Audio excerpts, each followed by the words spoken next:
আজকে আমরা মির্জা আব্বাস মহিলা কলেজে এসেছি ভোট কেন্দ্র পরিদর্শনে।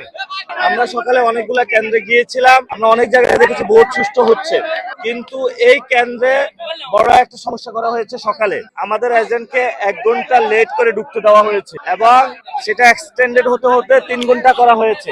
তাহলে আমাদের এজেন্ট ছিল না, ওই 3 ঘন্টা এই কেন্দ্রের ভিতরে কি হয়েছে সেটা আমরা জানতে চাই। এটা সিসিটিভি ফুটেজ উদ্ধার করে ভিতরে আমাদের যখন এজেন্টকে 3 ঘন্টা বাহিরে রাখা হয়েছে, ভিতরে কি করা হয়েছে। এবং আমি এজেন্টের সাথে কথা বলেছি, উনি যেটা জানিয়েছেন আমাকে যে ওনাকে প্রশাসনের লোক চেকিং করেছে দলীয় গুন্ডা সন্ত্রাসীরা, মির্জা আব্বাসের লোক। তাহলে মির্জা আব্বাস মহিলা কলেজে এই যে এজেন্টকে এই ধরনের প্রতিবন্ধকতা সৃষ্টি করা হলো, এটা বাংলাদেশে আসলে গণতন্ত্র না।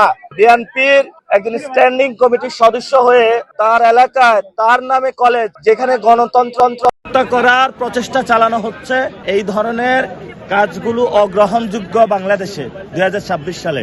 এবং আমরা শুনতে পাচ্ছি লাঙ্গল আর ধান মিলেমিশে একাকার হয়ে গিয়েছে। লাঙ্গল এখন ধানের পক্ষে কাজ করে, লাঙ্গলের পিছনে আছে আওয়ামী লীগ, আওয়ামী লীগের পিছনে আছে ভারত। বুঝছেন তো খেলা, ভারত লাঙ্গল তারপরে আওয়ামী লীগ ধান মিলেমিশে একাকার হয়ে গিয়েছে। সব জায়গায় গিয়ে এই খোঁজটা পাচ্ছি।